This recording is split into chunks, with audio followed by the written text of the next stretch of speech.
On va prier.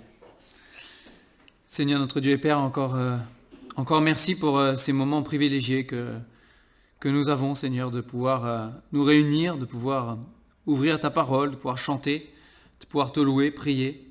Seigneur, nous te rendons grâce pour cela, pour cette liberté que nous avons. Nous prions aussi en même temps pour nos frères et sœurs qui n'ont pas cette liberté. Quelles que soient les raisons, Seigneur, qui les empêchent de se réunir librement, eh bien, nous prions que tu interviennes pour leur faire du bien, que tu fortifies leur âme, Seigneur, que tu les consoles, que tu les encourages et que tu fasses tomber les obstacles, Seigneur, et que tu leur donnes d'être un témoignage puissant là où ils sont. Merci pour ta grande fidélité. Bénis aussi les enfants, Seigneur, qui ce matin encore vont recevoir de toi, que tu ancres dans leur cœur les vérités de ta parole et qu'ils apprennent à connaître et aimer Jésus-Christ. Sois béni encore notre Dieu, parce que là aussi tu continues à œuvrer fidèlement. Et nous voulons simplement te demander d'agir dans nos cœurs et dans nos vies et de nous aider, Seigneur, à marcher selon tes voies, à comprendre selon toi les choses, Seigneur, et à vivre de toi. Nous te bénissons au nom du Seigneur Jésus. Amen. On poursuit dans le livre des Actes ce matin. Donc, Actes chapitre 2. Actes chapitre 2.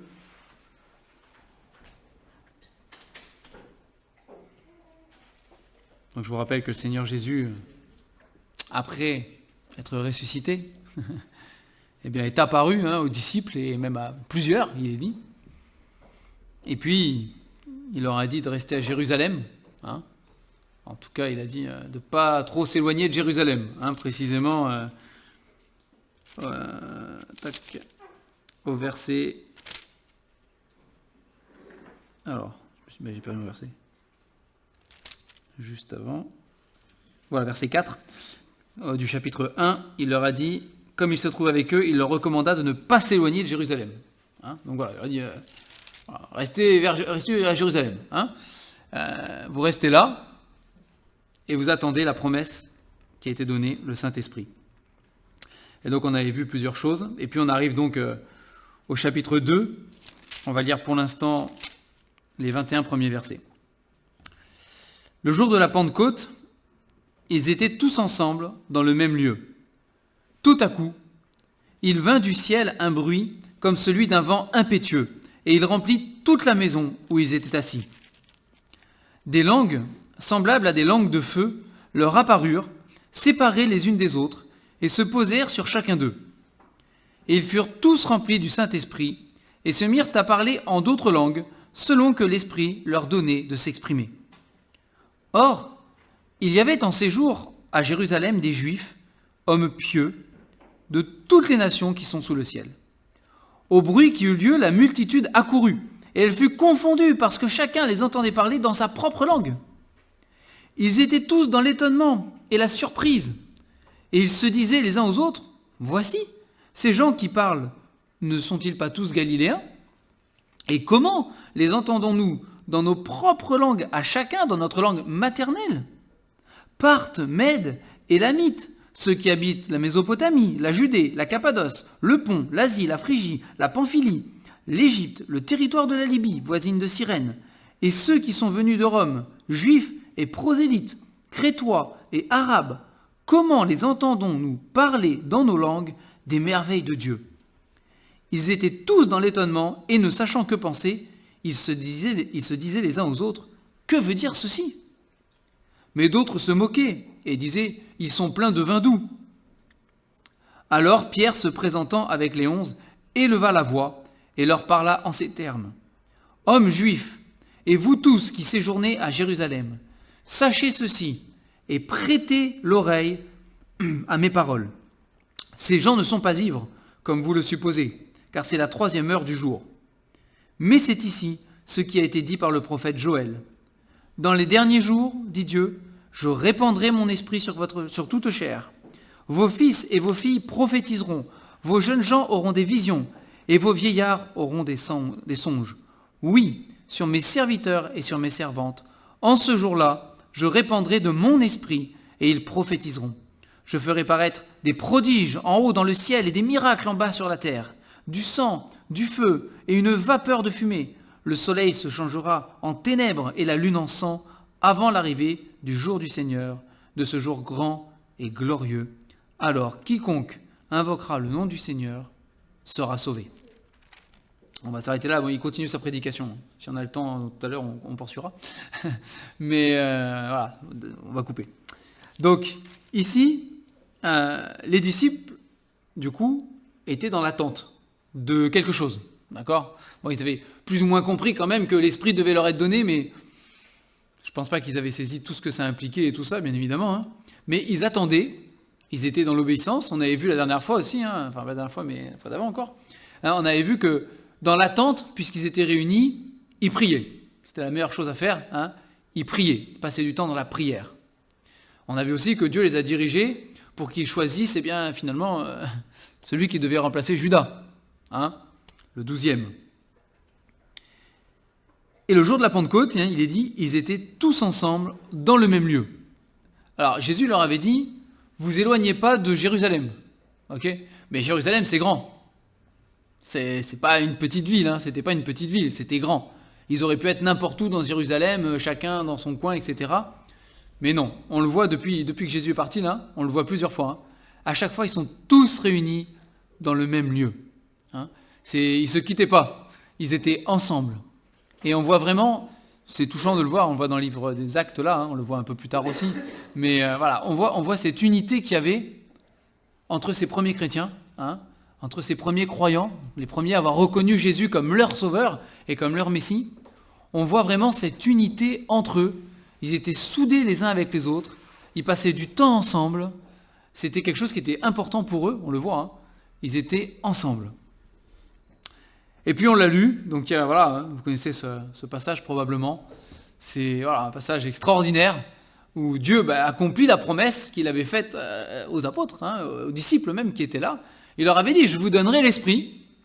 Et quand Dieu dit quelque chose, il le fait toujours. Hein, il le fait toujours. Et il fallait pour eux que ça se voie. Hein, il fallait que ce soit visible. Il fallait qu'ils sachent que Dieu avait accompli sa promesse. Et donc Dieu, pour eux, a fait quelque chose de particulier. Hein. Je ne sais pas si vous avez déjà vu des langues de feu qui se posent sur des gens, moi je n'ai jamais vu. Hein. Mais voilà, là, Dieu a fait quelque chose de particulier pour eux, il fallait que ce soit visible, ils étaient tous ensemble, et ils ont vu des espèces de... Alors, c'est comme ça que c'est décrit, parce qu'ils ont décrit ce qu'ils ont vu avec les mots qu'ils avaient, et puis voilà, hein, pas toujours évident, mais ils ont vu comme des langues de feu se poser sur chacun d'eux, et ils ont été, verset 4, hein, ils furent tous remplis du Saint-Esprit. Hein, alors, moi j'aimerais bien que la Bible en dise plus, mais elle n'en dit pas plus. Mais j'aimerais bien savoir ce qu'ils ont ressenti. Est-ce qu'ils ont ressenti la paix dans leur cœur ? Est-ce qu'ils ont senti, je ne sais pas moi, ils ont reçu quand même le Saint-Esprit, quoi. Hein, et là même il dit, ils ont été remplis du Saint-Esprit. Ils ont été remplis du Saint-Esprit. Alors la Bible ne donne pas plus de détails sur ce qu'ils ont ressenti eux, parce que finalement, c'est pas ce qui nous intéresse. C'est pas ce qui est important. Peut-être qu'on ne ressent pas tous les choses de la même manière, peut-être qu'on ne vit pas tous les choses de la même manière. Hein. Mais une chose est importante, c'est que, alors il y a le témoignage qui est là, hein, alors il y a des gens qui sont là et qui les entendent parler, hein, donc l'Esprit leur donne de pouvoir s'exprimer dans les langues de ceux qui sont autour d'eux, en fait, hein, qui étaient là. Il y avait plein de Juifs qui étaient là, parce que c'était la Pentecôte, ils étaient venus à Jérusalem pour la fête de la Pentecôte, et du coup, Dieu a fait en sorte que les disciples qui étaient réunis et qui reçoivent le Saint-Esprit, à ce moment-là, ils puissent parler les mêmes langues, les langues maternelles de tous ceux qui étaient là. Hein. Et il y a la liste qui est là, on a les langues, hein, voilà. Et ils entendent tout ça, ils ne comprennent pas ce qui se passe. Et là, vous avez quelque chose d'extraordinaire. Au verset 14, vous avez Pierre, on en a déjà parlé il y a quelques dimanches, mais vous avez Pierre qui se lève devant tout le monde. Hein. Et on a déjà parlé, mais on est obligé de le ressoulever de nouveau. Pierre, celui qui avait renié le Seigneur. Celui qui après se tenait au loin, qui ne voulait pas approcher.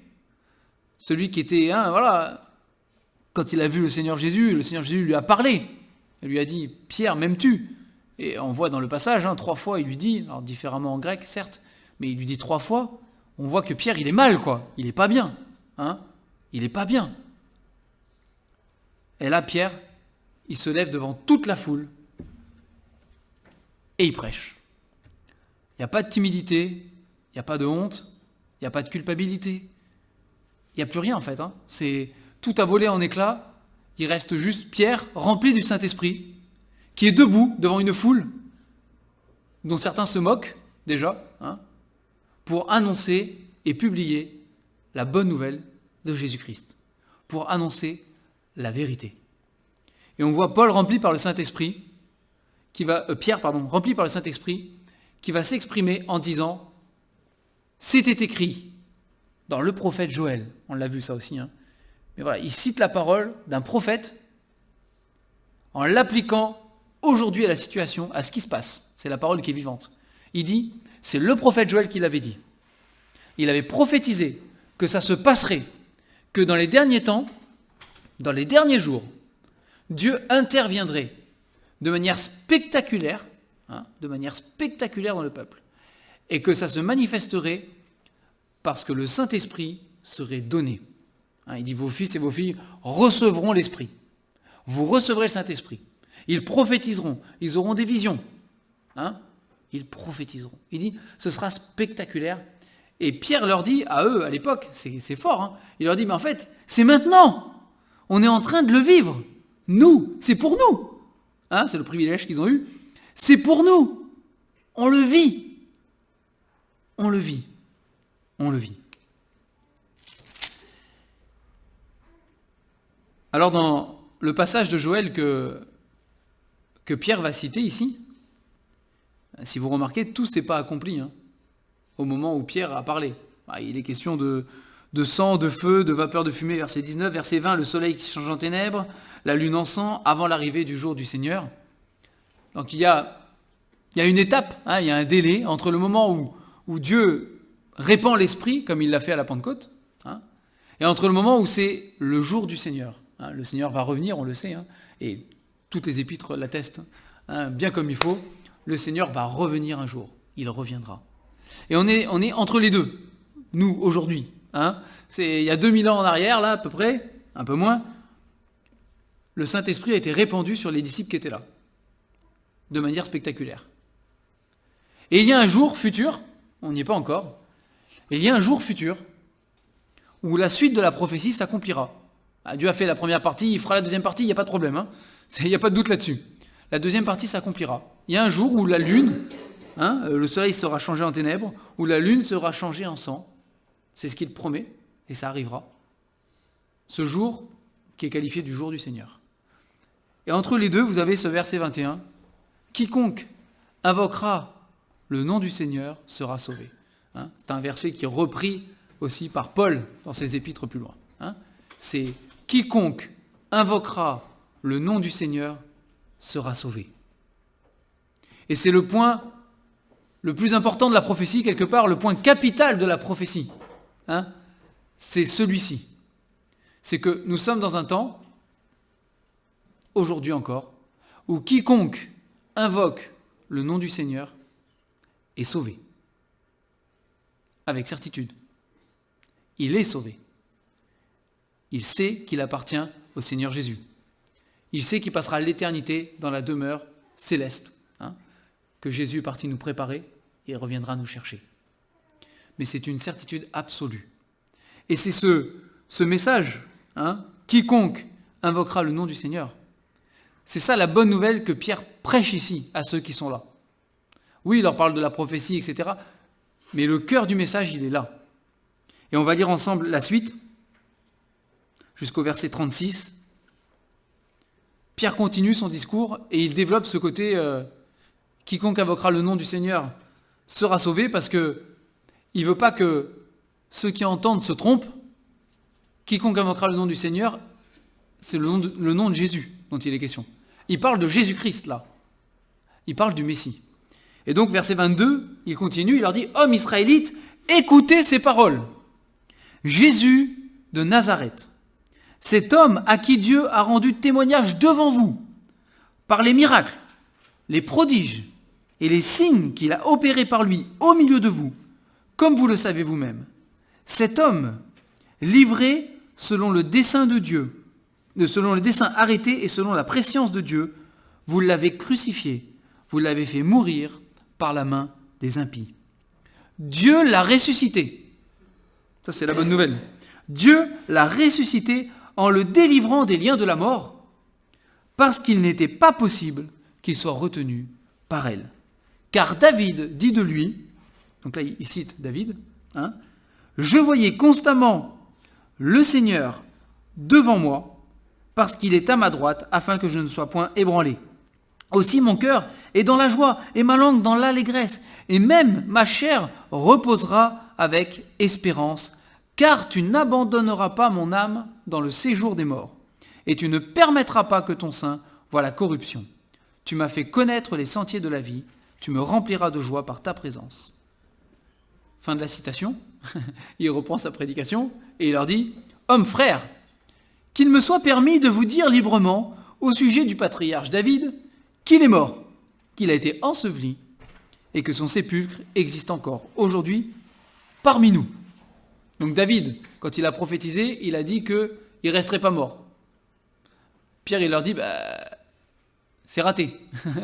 David, il est mort, on a le sépulcre qui est toujours là parmi nous, on peut aller voir la tombe, on sait qu'il est là, il est enterré, il n'est pas ressuscité depuis belle lurette, comme on dirait nous, qu'il est mort. Donc il ne parle pas de lui.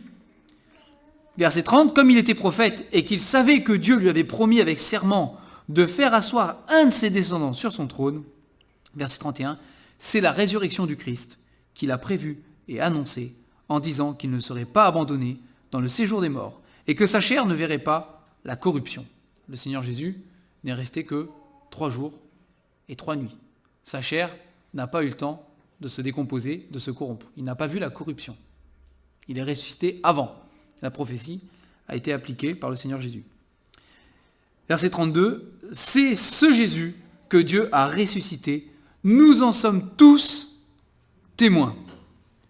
Élevé par la droite de Dieu, il a reçu du Père le Saint-Esprit qui avait été promis et il l'a répandu, comme vous le voyez et l'entendez, car David n'est pas monté au ciel, mais il a dit lui-même, le Seigneur a dit à mon Seigneur, assieds-toi à ma droite, jusqu'à ce que je fasse de tes ennemis ton marchepied. Que toute la maison d'Israël sache donc avec certitude que Dieu a fait Seigneur et Christ ce Jésus que vous avez crucifié. D'accord ? Donc c'est le discours que Pierre a prononcé à tous ceux qui étaient là. Et oui, il cite des prophéties de l'Ancien Testament, mais vous avez ce verset 32, c'est ce Jésus que Dieu a ressuscité. Nous en sommes tous témoins. Nous en sommes tous témoins. Et Pierre, il dit, ok, il se passe des trucs extraordinaires. Il y a des langues de feu, on parle des langues qu'on n'a pas apprises, et puis on sait les parler, vous les comprenez, parce que c'est votre langue à vous maternelle, et voilà. Ok, mais il ne faut pas s'arrêter à ça, en fait. Il ne faut pas s'arrêter à ce qui claque, ce qui brille. Faut pas arrêter à ces choses-là. Il ne faut pas s'arrêter à ces choses-là. La chose importante, et si nous sommes là aujourd'hui, devant vous, c'est ce qu'il leur disait, si nous sommes là, devant vous, remplis du Saint-Esprit, devant vous, c'est pour une chose. C'est pour vous dire, pour proclamer, pour affirmer, parce que nous l'avons vu et nous l'avons vécu. Pour eux, ils l'ont vu, de leurs yeux. Que Jésus-Christ, que vous avez crucifié, il est ressuscité. Il est vivant. Et que Dieu l'a fait Seigneur. Et Christ, c'est loin celui qui est choisi. C'est un autre terme pour Messie aussi, si vous voulez. Mais c'est lui le Sauveur. C'est lui le Sauveur. C'est lui qui sauve. Et c'est le message, si nous sommes enfants de Dieu, c'est le message que nous devons véhiculer, proclamer et partager. On ne peut pas témoigner de Jésus, on ne peut pas témoigner de notre foi et de Jésus-Christ sans, à un moment donné, parler de Jésus. Du fait qu'il a été crucifié, et que là, il dit « vous l'avez crucifié », en parlant aux Juifs qui étaient là, mais nous l'avons tous crucifié. C'est ce que dit la parole de Dieu. Tous, nous l'avons crucifié à cause de nos péchés. Si nous n'étions pas pécheurs, Christ n'aurait pas besoin de mourir sur la croix. Hein. C'est nous qui l'avons crucifié. C'est nous. Et c'est ce que ceux qui nous écoutent, hein, c'est ce qu'ils ont besoin de savoir aussi. C'est eux qui l'ont crucifié aussi. C'est à cause de leur péché que Jésus est mort. Et c'est le message. Alors c'est vrai qu'on témoigne, hein, on peut témoigner autour de nous, à ceux qui ne connaissent pas le Seigneur, on peut témoigner de ce que Jésus a fait dans notre vie. Parfois Jésus nous a guéris d'une maladie, parfois Jésus est intervenu de manière spectaculaire dans notre vie, etc. Les circonstances sont tellement parfaites dans l'accumulation de plein de choses que nous on le sait, c'est le Seigneur qui est intervenu. Et on témoigne autour de nous en disant oui mais regarde, c'est pas possible ça, si Dieu n'existe pas, c'est quand même, c'est trop gros, hein, c'est trop gros. Et on se doit de témoigner de ce que Dieu fait pour nous. Mais il faut revenir au cœur du message à un moment donné. Si on ne revient pas au fait que Jésus est mort pour tes péchés, il est ressuscité pour te donner la vie, pour le pardon, hein, notre témoignage, il reste incomplet. Hein. On témoigne de notre foi et les gens peuvent dire oui, il vit des trucs avec sa foi. Mais c'est pas ça. Hein. C'est pas ça le cœur ici. Pierre, il dit le cœur, c'est que Jésus est ressuscité, on l'a vu. Alors, forcément, bon, pour Pierre, forcément, j'ai envie de dire, n'est-ce pas? Et même pour les disciples qui étaient là, ils ont vu Jésus sur la croix. Ils l'ont vu mettre au tombeau, la pierre est fermée. Et puis, Pierre, il y est allé, hein.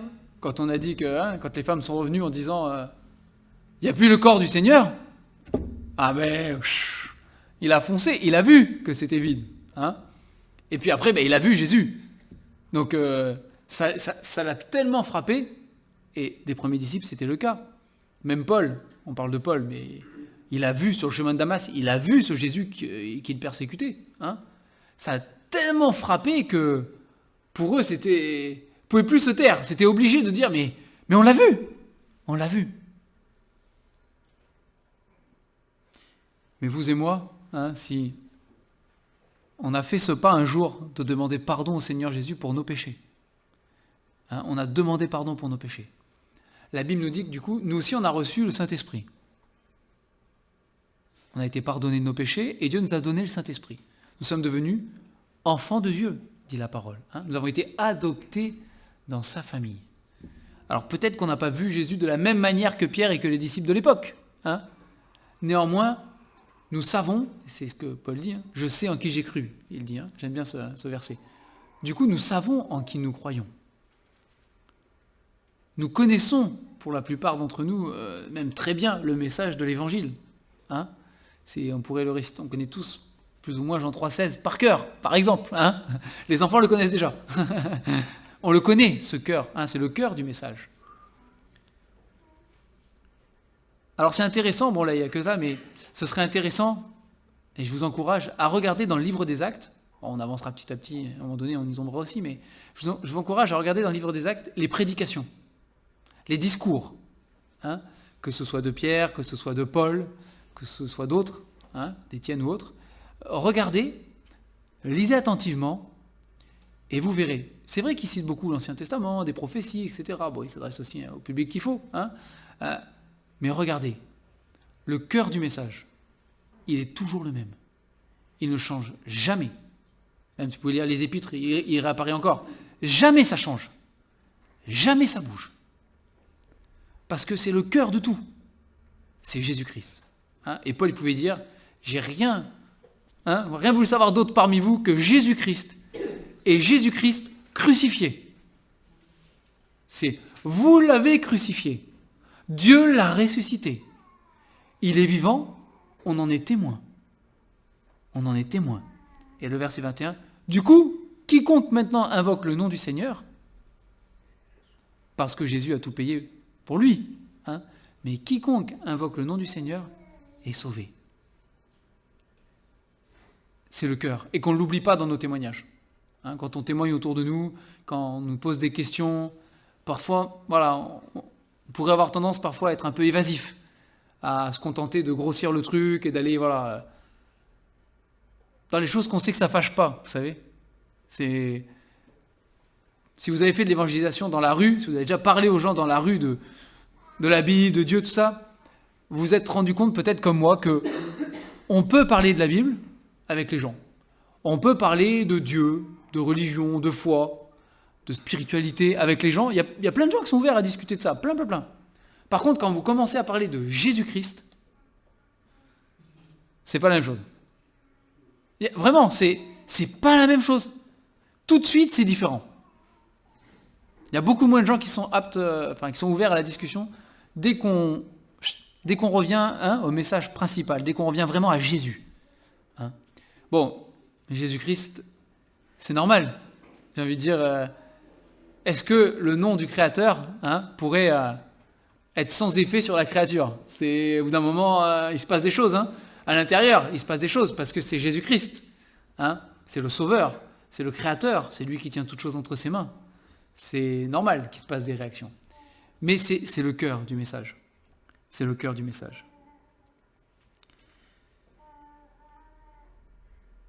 Alors il y a beaucoup de choses qui sont dites, ou qui ont été dites, sur le Saint-Esprit. Ici, on a comment ça s'est passé pour eux. Ce qui est important, je pense, c'est pas comment ça s'est passé pour eux. D'ailleurs, quand on continue dans les actes et autres, ça se passe pas pareil pour d'autres. Ce qui est important, c'est pas comment ça s'est passé pour eux vraiment. Ce qui est important, c'est qu'ils ont reçu le Saint-Esprit qui était promis, et que cette promesse, elle est toujours pour nous aujourd'hui. À partir du moment où on devient enfant de Dieu, la Bible dit on reçoit le Saint-Esprit. Et c'est quelque chose qui est formidable. C'est quelque chose qui nous lie les uns aux autres. On a tous le même esprit. Plus loin, il est dit, nous avons été baptisés ou abreuvés, si vous voulez, d'un seul esprit, l'Esprit de Dieu. Tous ceux qui sont enfants de Dieu, qui ont accepté Jésus-Christ comme leur sauveur, reçoivent le même esprit. Ce n'est pas un esprit différent dans chacun, c'est le même esprit qui est à la fois dans chacun. C'est Dieu, ça nous dépasse, c'est normal. Mais voilà, mais c'est la réalité. Nous sommes participants de la nature divine par l'esprit qui vit en nous. Nous sommes connectés à Jésus, nous sommes connectés à Dieu par le Saint-Esprit, et nous sommes connectés les uns aux autres. On parle de communion fraternelle, on parle de relation fraternelle. Si vous voulez, c'est le ciment, c'est le lien entre nous tous, c'est l'Esprit qui vit en nous. C'est l'Esprit qui vit en nous. Et c'est ça qui est important, c'est avoir cet esprit. Et si on n'est pas sûr d'avoir l'Esprit de Dieu, parce que ça peut arriver aussi, peut-être certains ont des craintes, ont des doutes, ça arrive aussi. La Bible nous dit que l'Esprit de Dieu atteste à notre esprit que nous sommes enfants de Dieu. Quand on a accepté le Seigneur Jésus comme notre Sauveur, qu'on a demandé pardon pour nos péchés, la Bible dit on est de nouveau, on reçoit l'Esprit de Dieu, on le sait. Au plus profond de notre cœur, on le sait.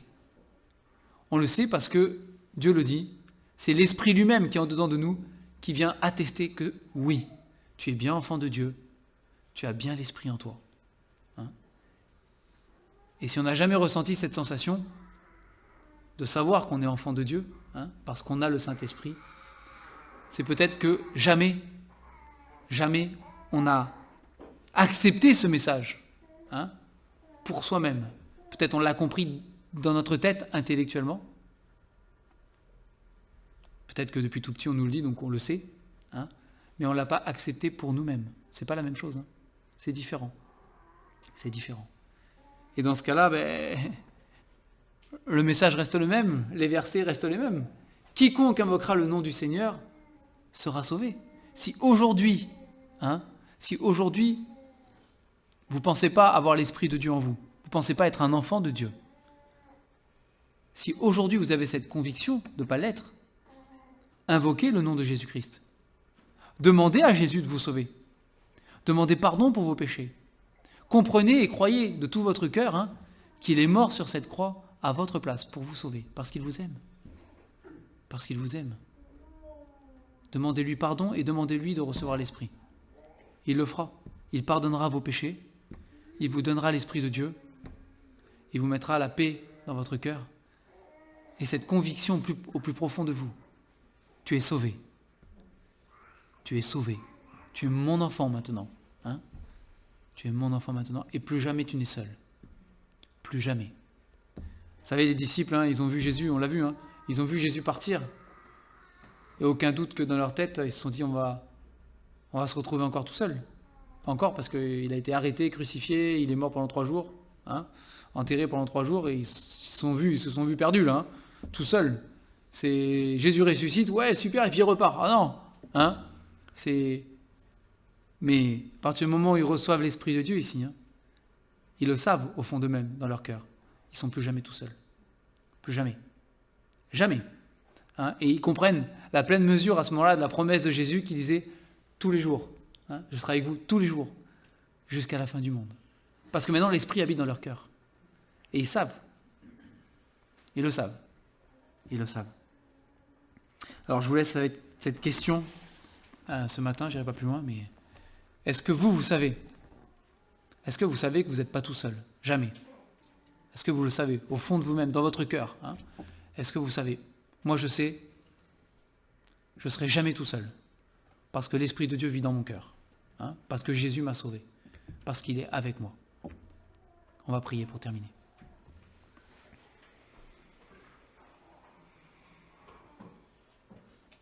Seigneur notre Dieu, nous te remercions encore aujourd'hui pour ta parole, parole qui est la vérité. Nous voulons te remercier aussi parce que tu accomplis tes promesses à la perfection.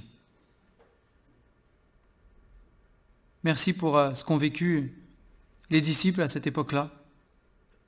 Merci pour ce que nous vivons encore aujourd'hui, à notre époque. Merci pour chaque jour que nous vivons avec toi. Je te rends grâce, Seigneur, parce que tu m'as sauvé, parce que tu habites dans mon cœur par le Saint-Esprit, parce que tu mets cette conviction dans mon cœur que je suis ton enfant et que tu seras toujours avec moi jusqu'à la fin et même pour l'éternité. Seigneur, ce matin, nous voulons te prier, particulièrement pour ceux qui ne te connaissent pas comme ça, pour ceux qui n'ont jamais vraiment accepté ce que tu as fait pour eux. Je te prie pour ceux qui n'ont pas reçu ton esprit, qui ne sont pas tes enfants. Seigneur, parle à leur cœur ce matin. Nous savons que ton Saint-Esprit peut passer de cœur en cœur pour convaincre de péché, de justice et de jugement, comme nous dit ta parole, Seigneur. Et on prie que tu puisses montrer à chacun qui est là ce matin, Seigneur, son état devant toi. Et que s'il y en a qui ne te connaissent pas, Seigneur, ils te donnent leur vie, ils te donnent leur cœur, ils deviennent tes enfants. Merci, Seigneur, parce que nous pouvons compter sur toi. Merci parce que ta parole ne revient jamais à toi sans effet. Merci parce que l'Évangile est une puissance pour le salut de quiconque croit. Ce matin, Seigneur, encourage-nous, nous qui te connaissons, à être des témoins fidèles, à proclamer l'Évangile, à parler de Jésus-Christ.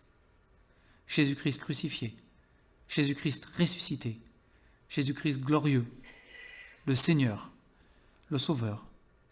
Encourage-nous, Seigneur, dans ce sens, s'il te plaît. Et merci. Merci pour cet esprit de force, de sagesse, d'amour, et non pas de timidité que tu as mis en nous. Sois béni au nom du Seigneur Jésus. Amen.